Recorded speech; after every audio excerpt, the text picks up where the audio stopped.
Greetings, brothers and sisters. It's your brother, Sonny and Esperance, again with you back with I Thrive Podcast. Who's in the building? We out here today. I got with me sister Kimberly, I believe, from Philly? Yes. From Philly, one of the worst driving states, or worst driving cities, I should say, in the entire world. We got Philly on here again. And you know, it's truly grateful and thankful to be able to have brothers and sisters to come on. Thank you very much for taking the time, sis. How you doing this afternoon? Oh, welcome. I'm doing well, and you? I live in New Jersey. I'm sorry. Oh, you live in New Jersey? Yeah, I'm from New Jersey. All right. We got New Jersey in the house. Not Philly. Philly, you still got some terrible drivers. Still got Jersey. I can't judge you yet because I haven't been there to see. But we're glad to have you come on, sis. I'm truly grateful and thankful. I'm glad all is well. All is well with myself, brothers and sisters. Man, God has just been so good to me. He's been wonderful to me. And I'm just so grateful for all that he has continued to do. I'll share a little brief testimony. Just give me a moment first. Before, as I say, moreover, this podcast affiliates itself with one church and one church only. That is First Church of our Lord Jesus Christ, where the leader, teacher, and guide is Apostle Pastor Gino Jennings. If you want to be baptized right in the name of Jesus Christ, you can go on truthofgod.com, click locations, and see what location is closest to you. Call a minister or a secretary, a main point of contact of that location, so they can set up your baptism. Same thing for if you want to find a church. If you want to find a First Church and you're in your area, you don't know if there is one, you can go on the truthofgod.com, click locations, and see what location is closest to you. Now, for those of you that may not know, if you click description beneath the video, description, it has all the information there, where you can just click. Literally, it has all the information there. Under below, you click somewhere that says description, click it, and you should see all the links where it should be able to bring you. As always, let's not forget to keep the apostle and his family in prayer, as well as the faithful ministering brethren and their families as well. And of course, one another. Let's not forget to keep one another in prayer, as so many of us, we don't know what we're going through. Some is stress, anxiety, depression, suicidal thoughts, or already have the set date to kill themselves, or have the set date to do whatever it is. Let's not forget to keep one another in prayer. Let's not forget to keep those that are sick, all the others, the aged ones that are sick and afflicted with whether it be cancer or the flu or whatever it is. Let's never forget to keep one another in prayer.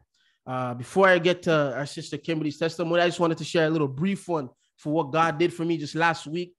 So months ago, I got a speeding ticket, but yes, where I'm from originally, we're allowed to do 10 over, but I guess where the current province I'm in, I guess it's not allowed. But when the police, he stopped me, one of the things that was rare, he only asked for my driver's license and I believe registration, but he never even asked for insurance, which was odd. And he put the speeding like at a certain number that made no sense to me. So fast forward, of course, I pled not guilty. I went to court the first time, and the court, they said, oh, you're going to have to right hand up to swear. Of course, we don't do that. So I said, I can't swear and all that type of stuff. It's like, oh, what religion is this? And I said, it's holiness. If you want to know more about it, just search up Gino Jennings on YouTube. And she said, we didn't ask for that. You know, but then she said, because the officer is not here and because I didn't ask for the officer to be there, we're going to have to schedule it again. Now, a first part of the testimony that's so wonderful, it was actually scheduled to July 29th. And the beauty about it was that because a Falls Church was going to take over that time for end of the year convocation and international, it had to be moved down. So that's the first blessing. So I was able to attend to the international convocation. The second part of the testimony was I go July 29th, and I guess I'm the last one in the room. And the thing is, the speeding that he put, you lose points on your license. So while he was, while I went inside the room, everybody in there, it's because it's lost points. Probably 20 people in there. I sit down. I guess I'm the last one in there.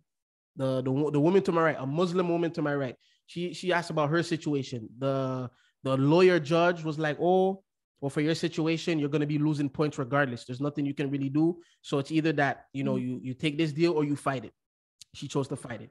Another man behind, he asked, he's like, okay, what about for my situation? What if I want to keep the points? She said, for you, it's $200 minimal plus the extra fees. So to keep the points, you're going to have to pay $350. He's like, shoot.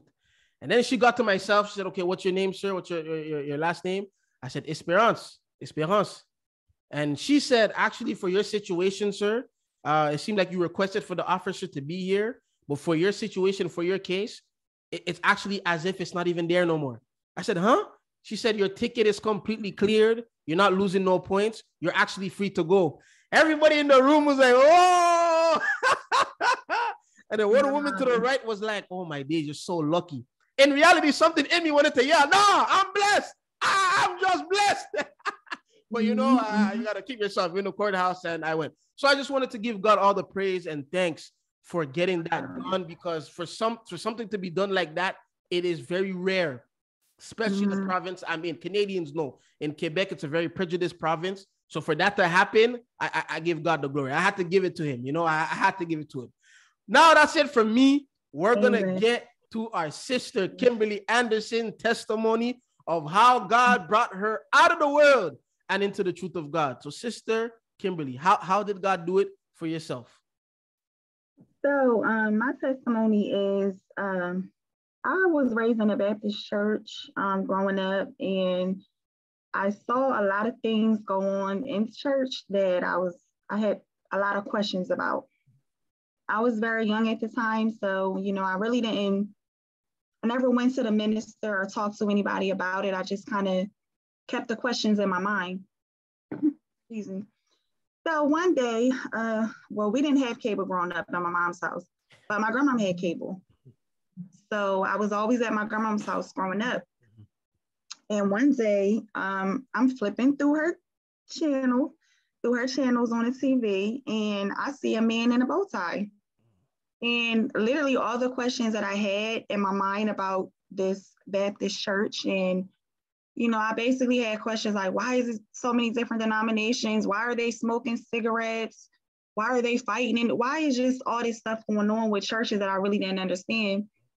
And I see this man in a bow tie, and he's preaching about who told you to be this, who told you to be that. And that's how I found the truth of God. And I was about 12 years old when I actually started watching the message, and I kept watching. And I think that was year 2013. I had called the church, and I found out how to get there, and I came over. My first convention I went to, I got baptized. And yeah, I've been here ever since. The some of the stuff you said at the Baptist church that you were at, you said you had questions about a lot of things that you experienced. So what were the things that you seen from that Baptist church that was like, what's going on? I saw a fight inside a church. Wow. We were all close. We were all like family, but it was certain things like I felt like church people shouldn't be doing. I didn't understand why why they were allowed to smoke cigarettes. Oh, they allowed it? Wow. You can still smoke. Yeah, you can still smoke cigarettes. I wanted to even know why we were Baptists, you know, just things like that. I saw a lot in church. And at that time, I just had a question about churches in general and the denominations of the church. I didn't understand. Wow. And then at just 12 years old, that's when you were finally able to see, you know, the apostle on television and so forth. Now, tell us a bit about how that life was like, you know, from 12, growing up, you know, what challenges you faced, what experiences you had out there in terms of, because like, was it like, okay, as soon as it was 12, you got into it right away and grew up upon it? Like how was it? So you find him at 12 years old. What happens from there? So from there, I kept watching. You know, it was just a thing of me watching. But from that point on, I had kids. You know, I still went to church with my mom, which was the Baptist church. Then we eventually went to a non-denominational church. So between all that time, I was still going to the falls church with my mom. I did wind up having kids. I have 2 kids, you know, never been married before. But I kept watching the Truth of God message. So from 12 years old, you kept on watching the Truth of God, and you didn't have kids at 12 years old, but it's as you got older. Yeah. You're okay. As you got 16. Older. So at 16, wow. So at 16, explain to us a bit of like, you know, how that was for you. And the reason why is because that has been so, and it's not, you know, we can't look down on you because, you know, there's things we've done at our age and stuff like that.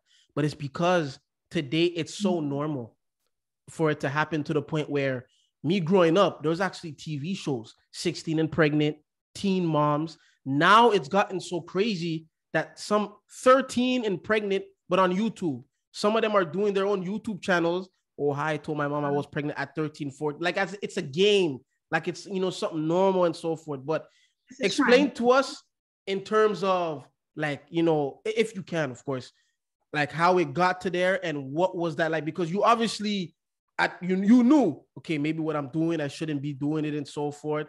But what was it like for yourself in terms of like getting to that point? And the reason why I want an explanation in terms of how did it get to that point, because there probably are many right now in that predicament who is going to be following those same steps, and they may be putting there. Maybe, I don't know what it is for yourself. Maybe for themselves, I'm not going to get caught. We're going to be fine. We're just young and all this and that. So explain to us how it got to that point, and when it happened, what was life like for you? Like what happened instantly?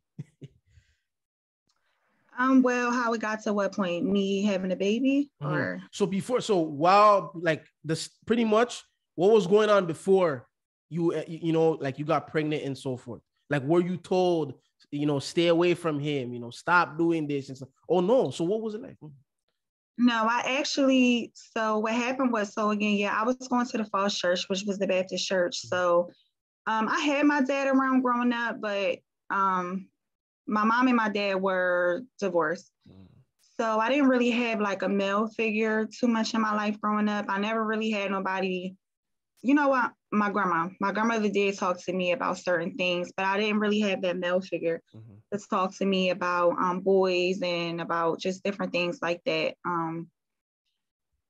But my kid's dad actually, his family were actually in the holiness faith. Holiness faith, but they weren't in truth of God. In the truth of God, but they were in the holiness faith. His mom used to talk to me about it a little bit.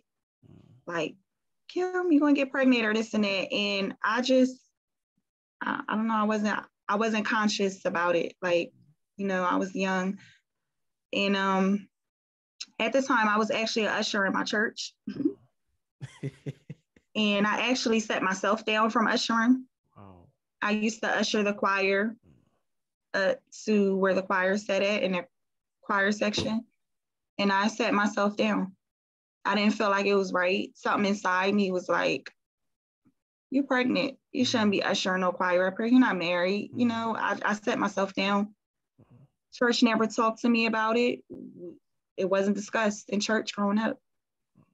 So it was like you pretty much, or as we say, you know, God dealing with you in the midst of you sitting yourself down. It's not even they're coming to you and telling you to sit down. But now, wow. So, but what was, when you found out, you know, that you were pregnant, was there any fear in terms of, okay, my mom's about to know was there any fear? So explain to us a bit how that fear was. And if right now, actually, we'll get to that question later, but yeah, how was that when, you know, you found out? Or when, like, did you know it was going to come? Or was it just like you started vomiting, you started feeling different? Like, when you found out, what was life like? When I found out, again, like, I wasn't really conscious about it. It didn't worry or didn't bother me. It just worried. The thing that bothered me was my mom finding out. My family finding out. That was the thing that bothered me. I kind of hid it.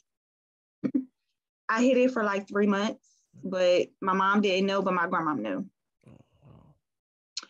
And my mom and my grandma, they were heavy in the church.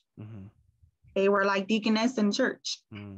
We know deaconess is not correct, but in their church, they were big in church. I did a lot in church growing up. So, yeah. Do you feel as if there was a lot of pressure on yourself as a kid growing up in church, not, you know, getting into these type of situations? Or did you feel as if maybe there wasn't that much strictness, or of course there wasn't proper teaching? What was it for yourself that you feel allowed you to get to that point at 16? No strictness. There was not any strictness. What allowed me to get to that point at 16? I'm not sure. Just being fast, just being grown, just wanting to be grown, and not even. I was still a child myself, not even still a child. Yeah. Not thinking straight, not thinking clearly, not really processing what I'm getting ready to go through. Wow. And what now life I'm getting ready to bring in, and I'm still growing myself. wow. And what was life like after, you went through the process of giving birth? Like, what was it for the next couple of years? Because you're still in school at that point in time. Did school have to stop? Did you still go? Were you able to go to college? Did you want to go to university? Like, what was it like after? Never went to college. Never went to college still yet. Not yet. God willing, soon. But I actually wind up having kids with a family that was very supportive still. So I was still able to go to high school and everything. But life had changed. It kind of hit me on my 17th birthday. I sat in the room at 17 years old with a newborn baby on my birthday. That's when it really hit me. But yeah, I was still able to go to school. Well, that's good. Yeah. That's good that at least you had that support from the father's side of the family. A lot of times, it's a complete opposite at times and so forth. But now being at that point and you have your newborn, are you still in the false church or are you still listening to truth? Like what was that like for yourself now that you have a newborn and you're listening to truth at the same time? So I'm still in my false church. I found Pastor Jennings, the Truth of God message at 12. I think it might have been a period of time where in between, I may have stopped watching because I could only watch at my grandma's house. We didn't have cable growing up. Okay. And so that's how that was. But yeah, I'm still going to my false church at this time. Like at that time when you had the newborn. We're still going to the false church and so forth. So now, you have the kid, life is going on for you with the next couple of years. And what were some of the challenges you faced, years going on after, having the kid? You had a supportive family, of course, but in terms of now, your mom at the end of the day, what were the challenges you faced? Some of the challenges I faced was, once you have a child, especially so young, it's not about you no more. It's about their baby. So just growing up fast. Had to grow up fast. So when you them growing up fast or yourself growing up fast? Myself. Yourself. So pretty much you wanted to do you're growing up quicker than you expected to in that sense. So now you have the first baby. It's there. You're going through your challenges. You're going through your stuff. Like what happens next after that? You have your baby and you graduate high school, not able to attend college. What are the next steps in your life after that? So I never continued school. So now I'm in the midst of that, I lost my father. So I'm going through the challenges of that. And I'm just working to make ends meet now. I'm working to take care of my child now. I had another child. Yeah, so I wound up having another baby. Was it tight or was it like age? It was tighter then. I'm sorry. No, like age wise. So you're new. How long after your first child did you have your second one? About 3.5 years later. They're about 3 years and something apart. Yeah. And then now, here it is. You're going through it again. And at that point, so 3 years later, probably like 19 at that time, I guess. Yeah. Maybe 19. So now here it is, 19 years old, 2 kids. What's going through your head during that point in time? I need to get my life together. I need to really get my life together now. Yeah, I need to really get it together. And of course, to do that process, to get our life together, sometimes or most of the times, it's going to come with having to cut out certain people in our lives and so forth. Is there ever a time where you had to, or you felt as though maybe you were around the wrong crowd, or now, you know what, it's time to cut off? Like, what was that like in terms of, you know, at that age? Yes, that's exactly what happened. So I had to make some changes. Friends, job, everything had to turn around and change. So in the midst of that, when I had my second daughter, that's what really like woke me up a little more. Even to people I was around, friends I had to cut loose. The job I let that go when I actually started nursing. I started in the medical field at that time. I had a newborn baby, and then I still had my other daughter. So I needed to make more money now. I needed to actually get like a career going. And I also realized at that time that my life was just not going in the right direction. You know, I was raised in church, so I knew better with certain things. Even though I was not taught, I always had like a conviction thing in my mind at such a young age. It was just certain things I'm like, no, you know what I mean? I got to get it together. So I actually did change the friends and everything that I was around, and I kind of just cut everybody off, stuck to taking care of my two children. And when my youngest daughter was, I believe she was about 4 or 5, when we finally came over to the church. So now you do that process. You've cut off the people that you need to cut off, and you realize, okay, oh no, I can't be. No, this can't be it. I gotta wake up now. Like I got my second daughter, and no. I really have to do a change. So you, in reality, you really wanted to change. You really wanted to get your life together. You really wanted, like, it was playtime is over. Playtime is over. I need to seriously get right. Now, in terms of getting right, what was life like for yourself, you know, in terms of relationship wise with God? Did you feel as if, you know, maybe you were distant from him, or did you feel as if it could have, of course, you know, it could always be better for everyone, even in truth. What was it like growing up, being though in the church where you knew better? You know, of course, you knew better, but, you know, you still did the complete opposite. What was that like on a spiritual sense for you, like, you know, growing up in with 2 kids early on? What was that like? A challenge. It was a challenge. It was a challenge. And then I had a time where I was not as close to God as I once was. Not at all. But one thing about it is I stayed in church. Whether it's with my grandma or with my mom, I made sure I stayed in church. I took my kids to church since they were newborns. I always had them in church with me. I stayed in church, even though it was not the proper church, but I stayed in church. I just didn't have that proper guidance on the right things to do. Like, you know, I went to church. You know, my faith was there in God always, but I just didn't have that proper guidance. Okay, well, you got to stop doing this, or, you know what I mean? You got to walk this way. And now, so it was a challenge. And now you've, you know, going into truth, what were some of the differences you noticed from when you were in falsehood? So you were in a Baptist church, grew up in a Baptist church, but here you come into holiness, you come to the truth of God. Explain to us the differences that you've seen from the falsehood you grew up in and from you coming into truth, and maybe like being in it for the time you've been in it now. Like, what were some of the experiences?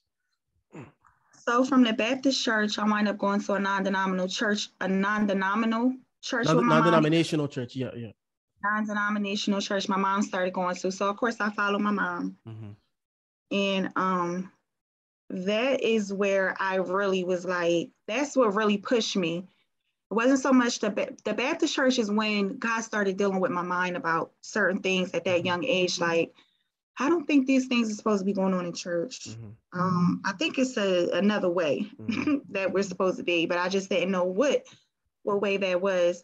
But anyway, so when I started going to non-denominational church with my mom, that's what really pushed me to say, you know what? I've been watching this broadcast all these years. I got to go over there. How many years did you say you were watching before going to truth? So that was at about 12 years old. So after I had my youngest daughter, when I started going to church with my mom, then she was still in the car seat. She was a newborn. So that was maybe about 7-8 years at that time. And it's not like as if you were rejecting it. You were just listening. No, yeah. Oh no. The very first time I saw the message, I accepted it. I was like, because it was all the questions I had in my mind. You know what I mean? I didn't go home and tell my mom like, oh mom, why is this and why is that? I just kind of kept it to myself. And so I knew like, God, I didn't tell this to nobody. I didn't ask these questions to nobody. And the very first time I saw the message, it's like the questions I had was being answered through teaching. So no, I didn't reject it. I said, God, it's got to be you, because I didn't tell this to nobody. But so with the non-denominational church, I saw even more. Wow. And explain to us what you saw in the non-denominational that was more than from what you saw in the Baptist. So I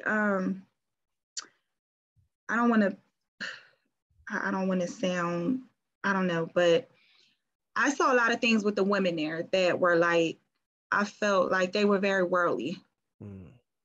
I saw a woman with fishnet stockings on coming in church. Fishnet stockings? Fishnet stockings. Oh, that I'm probably not familiar. Like, is it like what is it exactly? Stockings, I know stockings women put it, but what's fishnet? It's like a oh, it's like is it like a see-through? Okay. I see. Oh. Something that to me that would look like for a bedroom or something. Like it's not appropriate for church. I see what you mean. So she came in with that. So pretty much, and these things happening, of course, these are things not even being corrected from the pulpit or anything. These are things actually, the things that you are mentioning and going to mention more, these are things that were allowed in that non-denominational church you went to. So a woman coming in with fishnet, what else? On the count of 3, we're going to move. Like, what?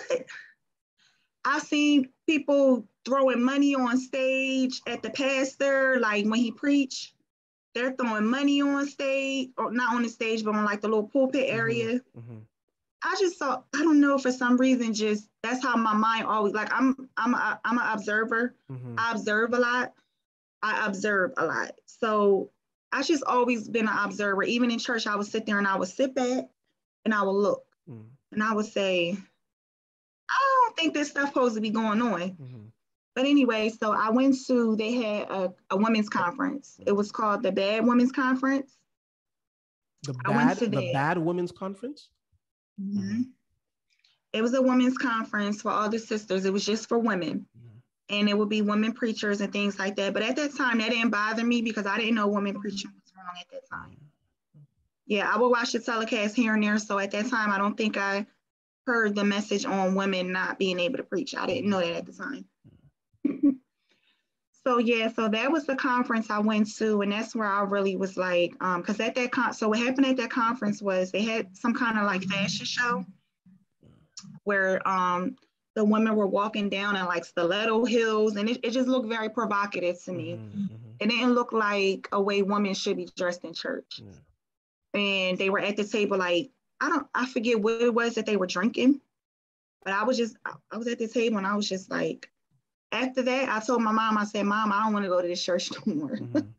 It was just too early for me, even though, you know, I was in my own mess, you know what I mean? But I had enough sense to know that this is not, this is not right. No, that just goes to show when somebody, you know, really wants to be right, you know what I'm saying? And they want to be healed, to say, when someone, because what you said is right. Here I am in my own mess, but I'm seeing all of this.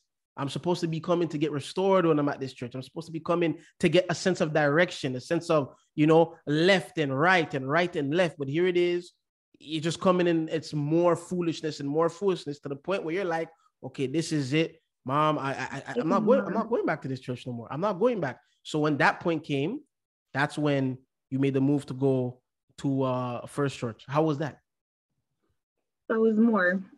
Oh, there was more. There was more. Okay, keep going. It's more. So after that church, I said to myself, okay, I had to find a holiness church. I want to go to a holiness church. So I started going to a holiness church with my cousin, because I have a big family on my mom's dad's side, which is my grandpa's side. A lot of them are in the holiness faith. So I started going to a church with a cousin of mine, but it was a woman pastor. And at this time, now I'm really starting to watch The Truth of God even more than I was back then. Also, so I was going to a church with my cousin, and then I also was going to another church in Camden on my own. I would take my children there with me. And so they would like grab each other and like shout. You grab like a partner and shout. So I saw that there too. And that's another thing where I was like, that ain't right. I watched the Truth of God message one day, and he's like, it's like a circus.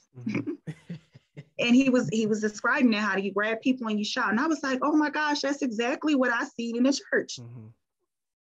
So seeing all of these things growing up was really not a good experience in the false church for me. And that's what really led me to say, all right, enough is enough. You've been in church like all your life, but you haven't been in the right church. It's time now. And I used to tell my mom growing up, because I used to say, Mom, I found this guy on TV and this is the message he's teaching. I used to say, Mom, one day I'm going to go to that church. Just throwing it out there, not really actually thinking that was going to actually happen. But to tell you another quick testimony, so as a child, like I was born early. I was born premature. So I died when I was a baby. Wow. Yeah, I died when I was a baby, but I have a testimony about that. As a child, I used to sit in my room a lot and talk to God. And I would, sometimes I would be depressed when I was younger, because I used to be like, God, what's my purpose here in life? Why did you keep me here? Why am I still here? Why did you keep me alive? Or why did you bring me back? Why am I here? So from a child, I always sought after God in my room alone. I always wanted to know what was right. I wanted to be righteous, God. What's right? And years later, up until now, I found out why he kept me here. So yeah, just seeing all of those different things in church, that's what really, and the more and more I would watch, he was describing like a lot of things that was going on in the false church. So yeah, so I wind up calling the church one day, and I was like, how do I get there? I was like, do you have a bus that could pick me up? Or, how do I get there? So I found we were on Frankfurt Avenue at the time. And I found out what bus I needed to take to go there. And I went. And I haven't looked back since. Wow. And going there, of course, you see in the circus that you grew up in. Now coming into the truth, coming into holiness, of course, coming in as a mess, coming in as someone broken, coming in as someone who needs direction, because that's really what we all need at the end of the day, But now you come in. What was it like? Like, how did it feel? Was there anxiety and fear of, okay, am I gonna be in another false church here, or what they looked like? What was it like for you when you came in to holiness? Oh my gosh, it was amazing. Let me tell you, when I came in and I heard the prayers, and I saw everyone on their knees crying out to God, praying to God, and I saw the moving of the Holy Ghost, the real Holy Ghost. It took me back to what I read in the Bible about on the day of Pentecost, how they were all filled in the house where they were sitting. It took me to that scripture. And I was blown away, like, and and I heard the singing, and I heard the songs, and they were singing songs that my grandma would listen to. They were singing, they were singing those old fashioned gospel songs. And yeah, it was, I definitely, when I went to the church, even for the first time, I didn't think I was in. It looked strange to me when I saw the Acts 2:38 on the wall. And he had it written on like these, on these things he had it written on. that looked kind of weird to me. I'm like, but when I saw the moving of God, I was blown away. Wow. I was blown away. I said, God, this is true. Wow. Wow. This is true. This is the real Holy Ghost. Mm-hmm. I had never seen that growing up in church. Wow. Never seen nothing like it. And now, explain to us, what was it like growing up in holiness, and where did you see that changes started to be made versus, because, I just want to compare here, because a lot of the times, those that watch, they always want to see, this man's voice is so mean and he's calling us whores. But I always tell them, like, that's all they see. And what is being preached is true. But what they never ask and see is that there's people whose lives, like we're talking about lives right now, your actual life, that people are coming in, and the changes that God is doing through it, the changes, the differences that they started to feel, the peace that they started to get. That's what y'all don't. That's what they don't understand. That's what they don't want to see that stuff. So what was it like for you now, in terms of up to this point, growing up, with two kids, not married, no direction, you're coming from a circus? Like, what was it like growing up now in holiness? It was a challenge. It was a challenge, but it was a good challenge.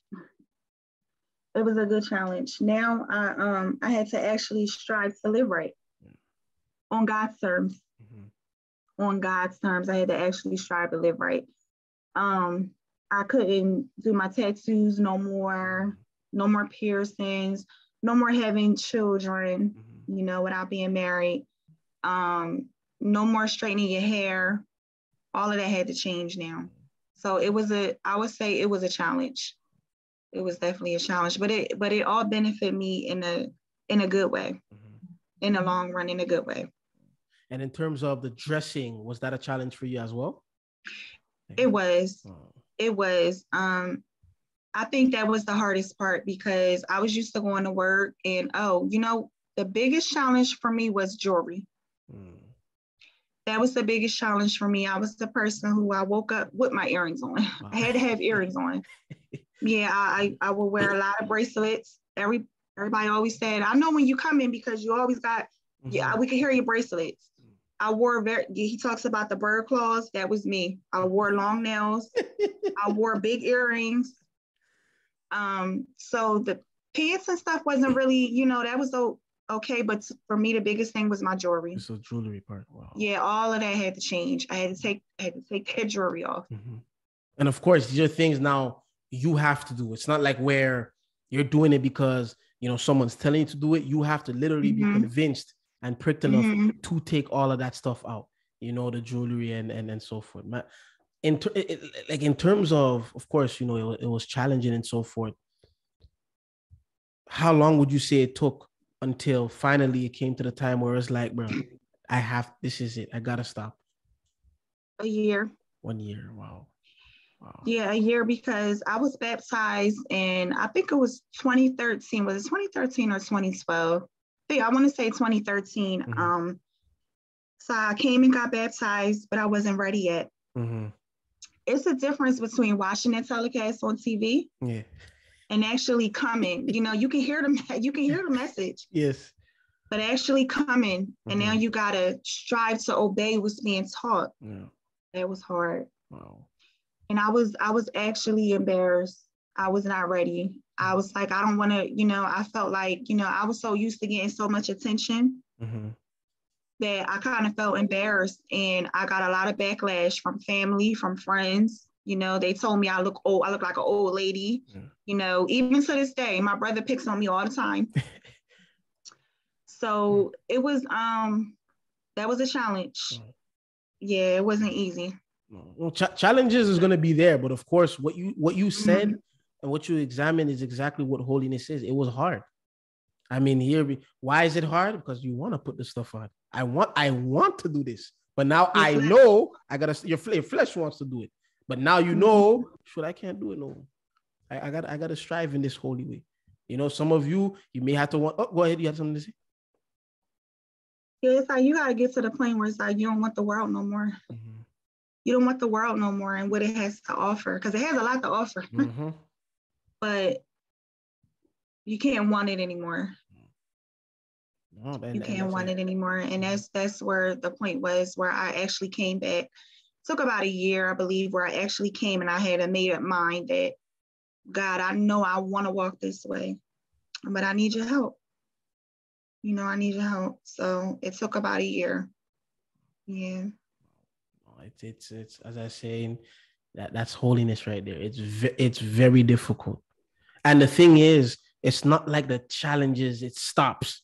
You know what I'm saying? It's like, I think sometimes people think it's a video game, and when we beat the first level is beat, we go up to the second level, and we finally beat all 5 levels, and we beat the game. We mastered the game. We're champions. That's not holiness at all.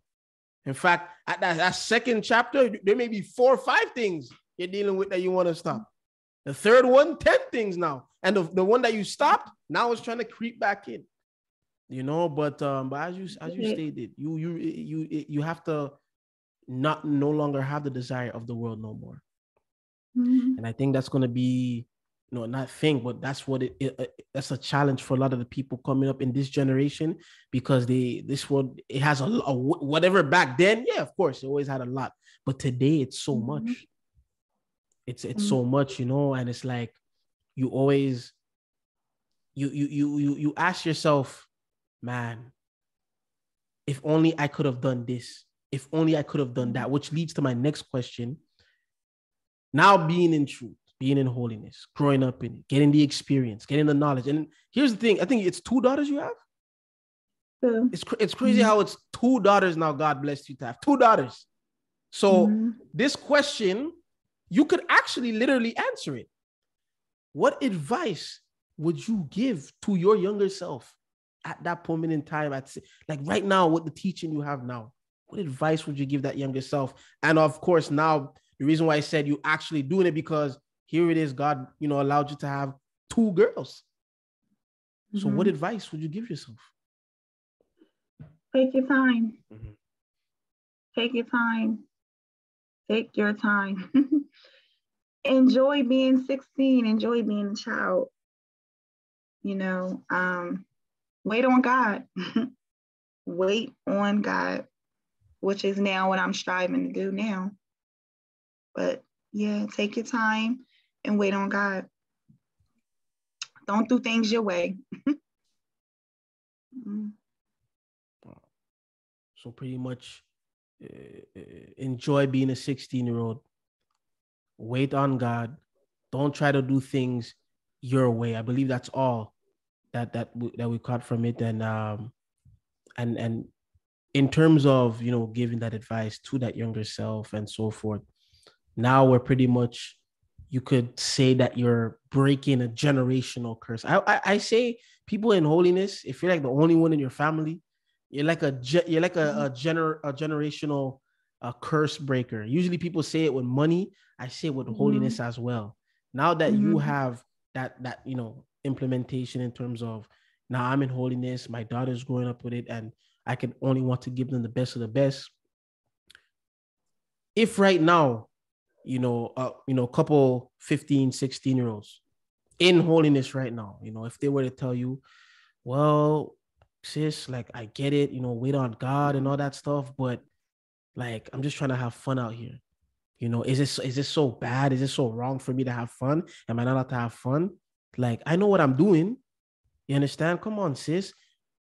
A younger sister telling you that, what would you tell her? Because that's the mentality. That's the reality. I know what I'm doing. Listen, I know the teachings. I know the teachings, sis. Like, don't worry about it. I'm good. You made your mistake. You made your error. I'm good. It's not gonna happen to me. It can't happen to me. What can you tell? What would you be able to say to that right now? If a sister, that's the mentality she's having. They don't know what they're doing. They don't. At that age, you're not even fully mature enough to be aware of what you're really doing. Yeah, I wasn't fully grown and to be able to process things until I turned about 30 years old. You don't know what you're doing, and you think it's fun, but where is that fun going to lead you to? Wow. That fun is not going to lead you nowhere good for the glory of God. It's not. It's going to be fun for a moment. And then after that, what's after that? It's not fun. It's not fun. It's nothing fun about it. And now, of course, to conclude, and before we conclude it, it's easy to look down upon a person and their past and, oh, sis, how could you have done that? You were in the church and blah, blah, blah. Just because this is what the sister's past was, it doesn't make yours any better if it was still leading to the same way, brother or sister. We can't look down upon a person. It's the past that they've been in. It's the past that they were in.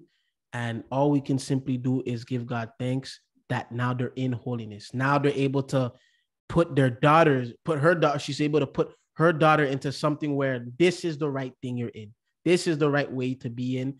You could actually go to get questioning, whether it be from a minister or elder. You can go to a mother who can give you certain advice and so forth.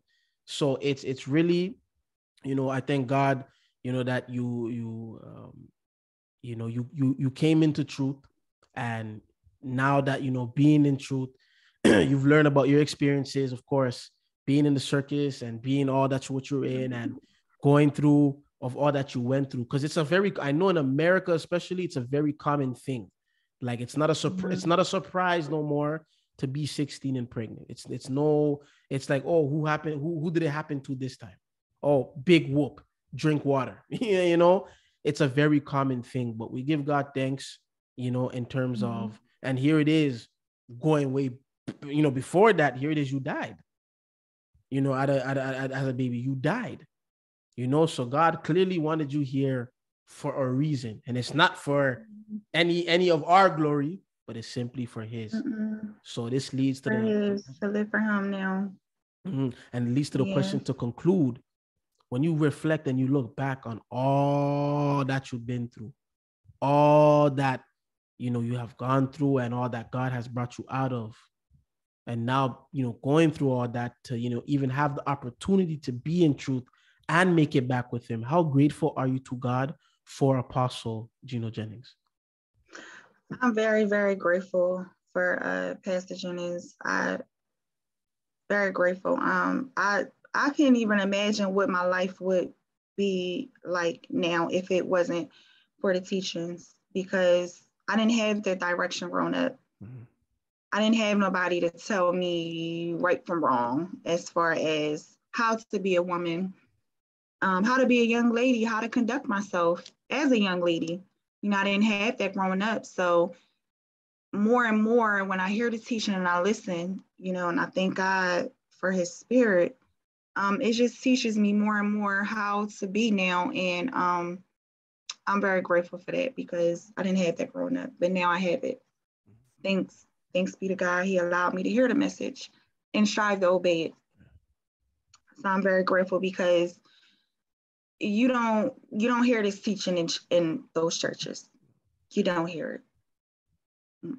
You could do what you want. Pretty much. So. Do as you please, and they say you go and you can go to heaven. Do as you please, and you can go to heaven, and so forth. And he cares about our souls, so I'm grateful for him for caring about our souls enough, trying to keep us out of hell. No, absolutely, no, it's absolutely, but no, it's exactly so. We all have that opportunity. To those who are in holiness to strive, and get right. And, once again, I thank you very much for coming on, sis, and sharing your testimony. Like I said, your testimony may hit home for quite a few, because as I said, it's a very common thing. But what is uncommon, now here it is, here's one, went through that, but now she ended up in truth. Maybe there's different ones and so forth, but I've never, I've heard of, they don't do shows for that. They only do shows 16 pregnant, show how life is good, how life is wonderful, and it's fantastic and all that type of, and they get famous off these shows. And Now, other people want them on this type of stuff. Like it's a glorified thing. It's an encouraging thing. You get what I'm saying? It's like, go ahead, become 16 and pregnant. Oh, shoot, you're telling me if I become 16 and pregnant, I can go on this TV show now? Oh, you're telling me I can become a teen mom? My days, what do I have to do? What do I have to do? And here it is, they find out they find out what they have to do. But we give God thanks for truly, enabling you to and giving you the opportunity and giving you the chance, not only to hear this message, but to be able to pass it down. Because listen, anybody watching this, there's nothing greater you can give to your kid other than holiness. You can't, you can go and get the nicest car. You can get the nicest house. Listen, go and find $500 billion and give it to your kid. There is nothing better. Nothing. And I mean it. You cannot give your kid anything better than this. You just can't. Think for a second. What can you possibly give that's better than holiness? Oh, money. Okay, they have money. Now what? What do they do with it? Oh, okay. A car. Okay, they're driving from point A to B. That's it? Well, I can give them $500 billion to do what? Buy a bunch of houses? Buy a bunch of yachts? Have a bunch of parties? But this right here, holiness, it's a sense of direction. Can you imagine how comfortable it is? Yes, parents have to do their job too. Parents, you have to do, but now you have teachings to help you do your job. Before it's like, I have to figure it out. Now we're getting teachings on how to train up a child, how to make him go left, how to make him go right. It's right. There's nothing better than this. And I thank God that he's allowed you and given you that opportunity to give it to them so young. Because it could have definitely been later on. You could have been probably, like I said, if you didn't hear it. And you see, God does things for a reason. There's obviously a reason why he made you start listening to at 12. He knew what you were going to go through.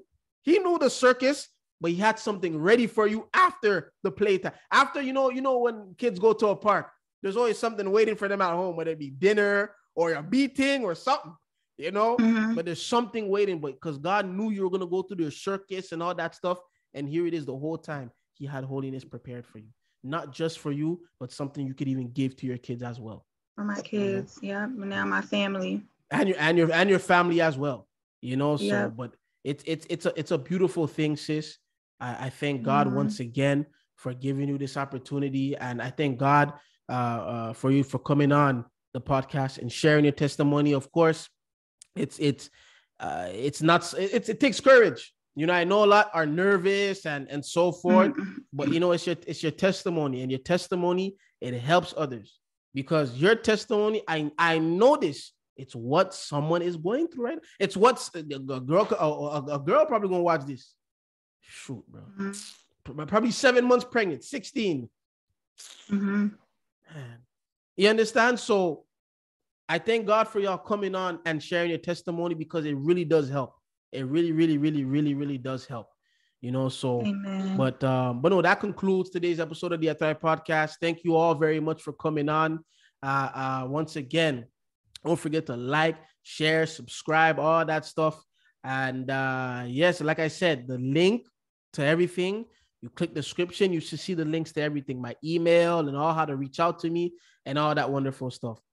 Let's not forget, keep Sister Kimberly and her family in prayer, as well as myself and my family. We're just striving on to hold on to God's unchanging hand. Also, don't forget, keep the apostle and his family in prayer, as well as the faithful ministering brethren and their families as well, and one another in prayers just the same. Those who are sick, those who are getting healed from it, those who are fully healed from it. Let's just not ever forget to keep one another in prayer. Also, don't forget, if you want to get baptized, truthofgod.com, locations, send a message to the locations closest to you, or I believe there's like a contact form on the truthofgod.com as well. If you want to find a church, same thing, truthofgod.com. Click locations, see what location is closest to you, and just and come along onto the Truth of God train. Thank you for listening, brothers and sisters, and mothers as well, and aged men. I'm truly grateful and thankful for it. Like I said, like, share, subscribe, all that wonderful stuff. God bless unto you all, and peace be. Remember, it's your brother, son in Esperance. We are Sister Kimberly Anderson. God bless, and peace be unto you all.